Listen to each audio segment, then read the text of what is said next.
علیکم ورحمۃ اللہ وبرکاتہ۔ اس سے پہلے کہ ہم سوالات کے جوابات کی طرف جائیں، سوال کے جو جوابات ہیں اس میں آپ سب مختار ہیں، چاہے تو بیٹھیں اور چاہے تو تشریف لے جائیں، لیکن میں چاہوں گا کہ 2 حدیثیں میں اس تعلق سے آپ کو اور سنانا چاہتا ہوں، اور وہ بڑی عظیم حدیثیں ہیں۔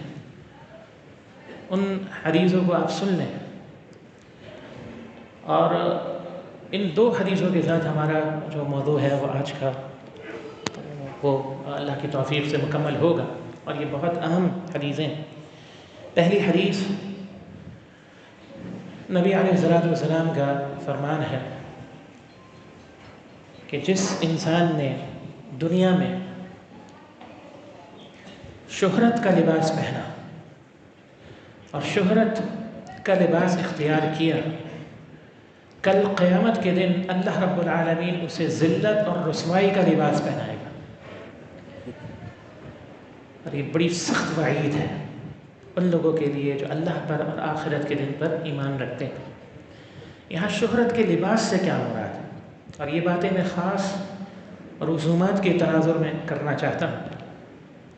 اس کی مختلف تعبیرات اور تشریحات شارحین حدیث نے اور اہل علم نے ذکر کی ہیں۔ اس کی سب سے پہلی تعبیر اور تشریح یہ ہے کہ شہرت کے لباس سے مراد وہ لباس ہوتا ہے کہ جو انسان اس نیت سے پہنے کہ وہ سب سے الگ لگے، وہ سب سے الگ لگے، اور اس لباس کی بنیاد پر اس کی واہ واہ ہو، اور وہ لباس جو ہے وہ عام جو لباس لوگوں نے پہنا ہوا ہے اس سے ہٹ کر۔ یہ پہلی تعبیر ہے۔ اس کا مفہوم یہ ہے، اس کا ہرگز یہ مقصد نہیں ہے کہ اچھا اور قیمتی لباس نہیں پہنا جا سکتا، نہیں۔ وَأَمَّا بِنِعْمَةِ رَبِّكَ فَحَدِّثْ، اللہ نے جس کو جو نعمت دی ہے اس کو چاہیے وہ اس نعمت کا اظہار کرے۔ یہ بھی اللہ کے شکر ادا کرنے کے طریقوں میں سے ایک طریقہ ہے۔ لیکن یہاں جو آج ہماری شادی بیاہ کی رسومات کے اندر ہزاروں کے، بلکہ میں بلا مبالغہ بات کر رہا ہوں، لاکھوں کے کپڑے بنائے جاتے ہیں صرف 1 دن یا 2 دن کے لیے۔ اللہ ہم سب کو اپنی امان عطا کرے۔ یہ وعید ہے ان لوگوں کے لیے کہ کہیں یہ شہرت کے لباس میں داخل نہ ہو۔ ایسا لباس، اور اس فتنے کے اندر خواتین مبتلا ہیں، آپ سب کے علم میں ہے اس فتنے میں خواتین مبتلا ہیں۔ ایسا لباس جو ہزاروں کا ہو، لاکھوں کا ہو، اور جو اس نیت سے بنایا جائے کہ آپ سب سے الگ لگیں، اور اس لباس کی وجہ سے آپ کی شہرت ہو اور آپ کی واہ واہ۔ تو اس کا پہلا مفہوم تو یہ ہے کہ جس نے وہ لباس پہنا، اللہ قیامت کے دن اس کو ذلت اور رسوائی کا لباس پہنائے گا۔ اور اس کے پیچھے حکمت کیا ہے؟ اس کے پیچھے بہت سی حکمتیں ہیں۔ ایک تو معاشرے کے اندر بیجا اسراف جس کا ذکر کیا گیا، اور اس کے پیچھے دوسری حکمت ہے کہ اس کے ذریعے ان تمام لوگوں کے اندر ایک ایسی رسم کو ترویج دینا ہے کہ آج اس نے بنایا ہے، کل میں بناؤں گی، صحیح ہے، اور پھر اس کے بعد یہ سلسلہ رکتا نہیں، اور اسی بنیاد پر گھروں کے اندر چپقلشیں ہوتی ہیں، اور پھر ایک دوسرے کو نیچے دکھانا، یعنی کہ اس ایک عیب میں 10 عیب موجود۔ اس کی دوسرا مفہوم اہل علم نے بیان کیا ہے کہ اس سے مراد وہ لباس ہے جو شرعی ضابطوں کی خلاف ورزی پر مشتمل ہو، اور جس کا ذکر اللہ کے پیغمبر علیہ الصلوۃ والسلام نے اس حدیث میں کیا ہے کہ اللہ کے پیغمبر نے فرمایا 2 قسم ایسی ہیں، 2 قسم کے لوگ ایسے ہیں، اللہ کے پیغمبر کہتے ہیں میں نے بھی جہنم میں انہیں نہیں دیکھا، اور فرمایا جنت میں داخل ہونا تو دور کی بات ہے، جنت کی خوشبو 500 سال کی مسافت سے محسوس کی جائے گی۔ ابھی آپ 500 سال دور ہوں گے اور جنت کی خوشبو آپ کو محسوس ہوگی۔ میں یہ 2 قسمیں ایسی ہیں جنہیں جنت کی خوشبو بھی میسر نہیں ہو، جنت میں داخل ہونا تو دور کی بات۔ اور ان میں ایک قسم ان عورتوں کی ہے، اللہ کے پیغمبر نے فرمایا کہ کاسیات عاریات، جو لباس پہننے کے باوجود برہنہ ہو، جنہوں نے لباس تو پہنا ہو اور وہ اس کے باوجود برہنہ، یا پھر وہ جنہوں نے لباس نہیں پہنا. اور اس کی 3 تعبیرات اہل علم بیان کرتے ہیں، جیسا کہ حافظ صلاح الدین یوسف رحمہ اللہ نے بھی ذکر کیا ہے. پہلی تعبیر یہ ہے کہ جسم کا وہ حصہ عورت کا جو ڈھکا ہونا چاہیے اگر وہ کھلا ہے تو وہ اس قسم میں شامل ہے. جیسے نامحرموں کے سامنے میں گردن کھلی ہے، چہرہ کھلا ہے، سینہ کھلا ہے، یہ وہ قسم ہے. اور دوسری قسم ان خواتین کی کہ جنہوں نے اتنا فٹنگ والا لباس پہنا ہوا ہے جس سے ان کے جسم کے اعضاء ظاہر ہوتے ہیں، ان کے جسم کے اعضاء ظاہر ہو رہے ہیں، جس طرح کہ آج ہمارے ہاں کریز ہے فٹنگ کا. اور تیسری قسم ان خواتین کی ہے جنہوں نے اتنا باریک لباس پہنا ہو، لباس تو ہے لیکن اس سے ان کا جسم جھلک رہا ہے. میں یہ بھی اس کے پیچھے کیا مقصد ہے، یعنی کہ جب لباس کی شہرت کا یہ حکم ہے تو آپ تصور کریں جسم کے ظاہر کرنے کا کیا حکم ہو. جو صرف اپنے لباس کی شہرت اپناتا ہے، اسے دکھاتا ہے اور اس کی بنیاد پر جو ہے وہ اکڑتا ہے، یا اس کی بنیاد پر جو ہے وہ خود کو سب سے الگ رکھنا چاہتا ہے، اس کا حکم یہ ہے کل قیامت کے دن اللہ اس کو ذلت اور رسوائی کا لباس پہنائے گا. جس کے جسم پر لباس ہی نہ ہو اس کی کیا وعید ہو. اور اس کی ایک تعبیر اہل علم اور بیان کرتے ہیں کہ جس کو اللہ نے دیا ہے اور وہ صرف تقوی ظاہر کرنے کے لیے، پرہیزگاری ظاہر کرنے کے لیے فقیروں اور مسکینوں والا لباس پہنتا ہے تاکہ لوگ اس کو متقی پرہیزگار سمجھیں گے، اتنا پیسہ دیا ہے اور دیکھو اس کا لباس کیسا ہے. اس کا مقصد کیا ہے؟ اپنی شہرت، وہ دوسروں سے الگ رکھنا، کہ میں دوسروں سے الگ رکھوں. لوگ یہ کہیں گے دیکھو کتنا امیر آدمی ہے، کتنا مالدار آدمی ہے، لیکن اس کا پہننا اوڑھنا دیکھو، یہ بھی پسندیدہ عمل ہے. تو یہ بھی اس کے اندر شامل ہے. ایک حدیث تو یہ ہوگی. اور دوسری حدیث، آخری حدیث سن لیں. نبی علیہ السلام نے 3 قسم کے لوگوں کو ذکر کیا. میں اللہ کو یہ 3 قسم کے لوگ سب سے زیادہ ناپسندیدہ ہیں. اللہ ان سے نفرت کرتا ہے، اللہ ان سے بغض رکھتا ہے، اللہ ان کو ناپسند کرتا ہے. اور ان میں ایک قسم اللہ کے پیغمبر نے ذکر کی ان لوگوں کی جو جاہلیت کی رسموں کو تلاش کرتے ہیں اور اختیار کرتے ہیں. جاہلیت کی رسم. اور آج مسلم معاشرہ جو ہے، جاہلیت کی رسم کسے کہا جاتا ہے؟ اسلام سے پہلے والے کے جو طور طریقے ہیں، رسمیں. اور آج ہمارے معاشرے کے اندر جو رسومات ہیں مسلم معاشروں کے اندر، وہ جاہلیت کے دور کی رسومات سے بھی آگے بڑھ گئی. جاہلیت میں بھی وہ رسمیں موجود نہیں تھیں، یقین جانے جو رسمیں آج ہمارے معاشرے کے اندر آ گئی اس شادی بیاہ کے تحت. لہٰذا اس حوالے سے ہماری بڑی ذمہ داری بنتی ہے، من رأى منکم منکرا، جو دیکھے وہ اپنے ہاتھ سے روکے. جیسے والد ہیں، جیسے مرد ہیں گھر کے، جیسے گھر کے سربراہ ہیں، گھر کی خواتین ہیں، اپنے بچوں کے اعتبار سے. پھر خاندان کے اندر اگر آپ کی استطاعت ہاتھ سے روکنے کی نہیں ہے تو آپ زبان سے کلمہ حق بلند کریں. یہاں میرا ایک جملہ ہے، میں بارہا یہ جملہ کہتا ہوں. ہمارا المیہ اور ہماری مصیبت یہ ہے کہ جہاں ہم نے خاموش رہنا ہے وہاں ہم بولتے ہیں. لا تقف ما لیس لک بعلم، جس کا علم نہ ہو اس کے بارے میں کیا کرو؟ خاموش رہو. لیکن ہم نے وہاں بولنا ہے، کمنٹس پاس کرنے ہیں، تبصرے کرنے ہیں، بولنا ہے. اور جہاں ہم نے بولنا ہے وہاں ہم خاموش ہو جاتے ہیں، ہماری نظریں جھک جاتی ہیں اور ہمارے اعذار اور بہانے ہمارے پاس آ جاتے ہیں. یہاں ہمیں بولنا ہے ان رسومات کے خلاف، ورنہ یقین جانے یہ رسمیں یہ معاشرے کو برباد کر دیں گی. جس تیزی کے ساتھ یہ رسمیں معاشرے کے اندر جو ہے نا وہ پیدا ہو رہی ہیں. اللہ تعالیٰ جو ہے ہماری اصلاح فرما دے. کیا ولیمے میں ایک سے زیادہ کھانے رکھنا اسراف؟ ایک سوال ہے کہ کیا ولیمے میں ایک سے زیادہ کھانے رکھنا اسراف ہے؟ نہیں، ایک سے زیادہ کھانے رکھنا اسراف نہیں ہے. دیکھیں اسراف کا پیمانہ کیا ہے، اس کا ضابطہ سمجھ لیں، پھر آپ یہ خود فیصلہ کر لیں گے.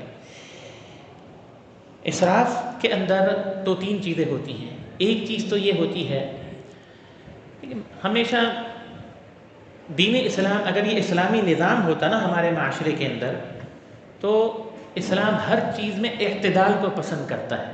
جیسا کہ میں نے ذکر کیا نا کہ وہ امیر آدمی جو اچھا پہن سکتا ہے لیکن وہ پہن نہیں رہا، وہ بھی اس حکم کے اندر آ رہا ہے نا، وعید کے اندر، کہ اللہ نے اس کو دیا ہے. تو اسراف اسے کہتے ہیں جس میں آپ میانہ روی کو چھوڑ دیں. نمبر 1. اس بات کو سمجھ لیں. افراط ایسا بھی نہیں ہے آپ نے مہمانوں کو بلایا اور آپ جو ہے نا ان کی مہمان نوازی نہیں کر رہے, اور ایسا بھی نہیں ہے کہ آپ نے جو ہے نا وہ ایسی آپ نے اپنا ایسا مال ایسی دولت لٹائی ہے کہ اس سے اسراف جھلک رہا ہے. جو میانہ روی کے خلاف ہے وہ اسراف, یاد رکھیں. یعنی دین اسلام میں 3 چیزیں ہوتی ہیں. ایک ضرورت, صحیح ہے, جس کے بغیر کسی کا گزارا نہیں, جیسا کہ اللہ کے پیغمبر نے فرمایا اولم ولو بشات, ولیمہ ضرور کرو اگرچہ ایک ہی بکری کیوں نہ ہو. صحابہ کرام میں جو گوشت کا اختیار نہیں رکھتے تھے وہ جو کی روٹی اور اس زمانے میں مکھن اور اس کا ولیمہ کرتے تھے. ولیمہ ضرور کرو تاکہ پتہ چلے شادی ہوئی ہے, خوشی کا موقع ہے. تم 500 کو نہیں بلا سکتے, تم 200 کو بلا لو, نہیں بلا سکتے 100 کو بلا لو, تم نہیں بلا سکتے 50 کو بلا لو, لیکن کرو ضرور. نمبر یہ ہے افراد تفرید سے بچنا. اور افراد سے بچنا کہ جہاں 200 ہیں وہاں آپ 2000 بلا رہے ہیں, جہاں 500 کی وہ ہے وہاں آپ جو ہے نا دکھا رہے ہیں دنیا کو سب آ رہے ہیں اور پیسہ. اعتدال سے جب آپ ہٹیں گے نا تو وہ اسراف ہے. اسراف کی دوسری تعبیر جس سے آپ کو مسئلہ زیادہ سمجھ میں آ جائے گا وہ یہ ہے کہ جس سے معاشرے پر برے اثرات مرتب ہوتے ہیں, اور جس سے معاشرے کا متوسط طبقہ جو معاشرے کی اکثریت ہے غریب طبقہ اس کے اندر احساس کمتری پیدا ہو. کتنے گھرانے ایسے ہیں جو اپنی بچیوں کی شادی نہیں کر سکتے, ولیمہ ایک ڈش نہیں رکھ سکتے, اور کتنے گھرانے ایسے ہیں جن کی ایک شادیوں کے اندر جو ہے وہ 10 20 ڈشز موجود ہیں.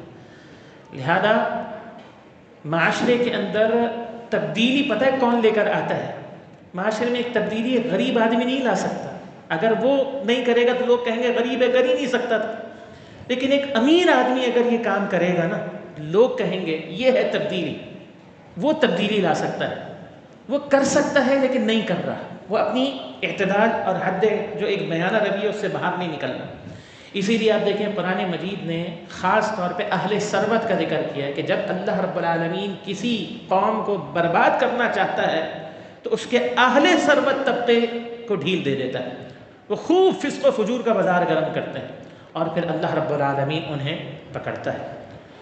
تو یہ 2 باتیں آپ سمجھ لیں انشاءاللہ اسراف کا معنی سمجھ میں آ جائے گا. ایک تو میانہ روی, اور دوسرا جس کی وجہ سے معاشرے کا اکثریت طبقہ متاثر ہو رہا ہے. حریبہ واللہ اعلم بالصواب. دیکھیں اب ایک نئی جیسا کہ میں نے کہا نا رسومات آ گئی ہیں, ولیمے کے ساتھ اب شلیمہ شروع ہو گیا. ٹھیک ہے, واللہ اعلم اس بارے میں, چونکہ ابھی ایک سلسلہ آیا, دیکھیں اہل علم کیا کہتے ہیں اس بارے میں, اہل علم کی رائے آراء فتاویٰ کیا آتے ہیں. ایک صورت ہوتی ہے کہ جی نکاح کی دعوت الگ ہوتی تھی پہلے اور ولیمے کی دعوت الگ ہوتی تھی. اب شلیمہ یہ ہے کہ جس کے اندر لڑکے والے اور لڑکی والے دونوں مل جاتے ہیں, مل کر ایک دعوت کرتے ہیں. آ رہی بس, مل کر ایک دعوت کرتے ہیں. نکاح کے کھانے کے تعلق سے اہل علم میں 2 رائے پائی جاتی ہیں. نکاح کی بات کر رہا ہوں, ولیمے کی نہیں. ایک رائے یہ پائی جاتی ہے کہ شریعت نے شادی کے موقع پر ایک دعوت رکھی, اور وہ دعوت کون سی ہے؟ ولیمے کی دعوت. تو لہذا اہل علم کا ایک طبقہ کہتا ہے اس ایک دعوت کے علاوہ باقی ساری دعوتیں جو ہیں وہ شرعاً اسراف کے حکم میں آتی ہیں.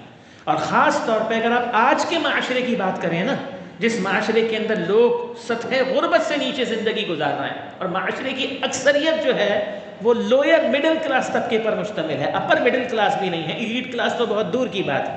تو ایسے معاشرے کے اندر جو ہے وہ ولیمے سے بڑھ کر کوئی بھی دعوت جو ہے وہ شرعاً مناسب نہیں. واللہ اعلم. ٹھیک ہے, اب انہوں نے کیا کیا, انہوں نے ایک صورت نکالی کہ لڑکے اور لڑکی والے مل کر جو ہے نا وہ ایک دعوت کر رہے ہیں. اگر اس کے خرچہ لڑکے والے اٹھا رہے ہیں, یعنی وہ ولیمے کی کیٹیگری میں ہیں, لیکن انہوں نے لڑکی والوں سے کہا کہ جی آپ بھی جو ہیں اپنے مہمانوں کو اسی میں بلا لیں, اور لڑکی والوں پر کوئی بوجھ نہیں ہے, تو اس میں کوئی حرج نہیں, بلکہ یہ بہتر ہے, یہ بہتر ہے اگر شلیمے کی صورت یہ ہے. لیکن اگر شلیمے کی صورت یہ ہے کہ ایک دعوت ہو رہی ہے, اس ایک دعوت کے اندر جو ہے وہ لڑکی اور لڑکے والے دونوں مل کر خرچے اٹھا رہے ہیں, تو یہ شرعاً واللہ اعلم. میں نے کہا نا ابھی بڑے جو علماء ہیں ان کی آراء, ان کے فتاوے سامنے آ جائیں, لیکن وہ اہل علم جو نکاح کی دعوت کو مناسب نہیں سمجھتے, ہاں ان کی نظر میں لڑکی والوں پر کسی بھی قسم کا بوجھ ڈالنا جو ہے وہ شرعاً جو ہے وہ مناسب نہیں ہے، شرعاً مناسب نہیں ہے۔ واللہ تعالی اعلم۔ شادی پر لڑکی کو لڑکے کی طرف سے دیا جانے والا زیور مہر کی مد میں دیا جا سکتا ہے؟ شادی کے اندر جو ہے وہ لڑکے والوں کی طرف سے لڑکی والوں کو یا لڑکی کو جو زیور دیا جاتا ہے، اس تعلق سے بڑے مسائل، یہ سوالات ہمارے سامنے آتے ہیں۔ ابھی سوال یہ آیا ہے کہ کیا مہر کی صورت میں دیا جا سکتا ہے؟ اس کا جواب تو یہ ہے کہ بالکل دیا جا سکتا ہے، بالکل دیا جا سکتا ہے، لیکن سوال یہ نہیں ہے۔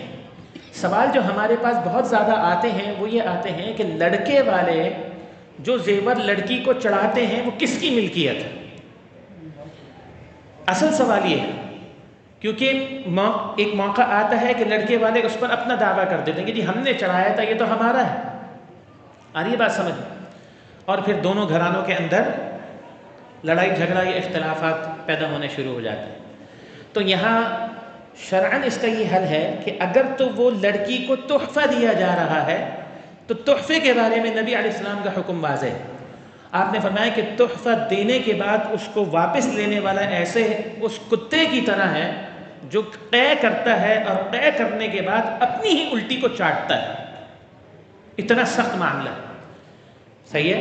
یا تو آپ طے کریں، دنیا کو تو آپ یہ دکھا رہے ہیں کہ جی لڑکے والوں نے لڑکی کو اتنا زیور چڑھایا ہے۔ جب دنیا نے دیکھ لیا، آپ کی شہرت ہو گئی، آپ کی واہ واہ ہو گئی، اس کے بعد لڑکا اس پر اپنا دعویٰ قائم کر دیتا ہے، لڑکے والے کہتے ہیں یہ تو ہمارا ہے۔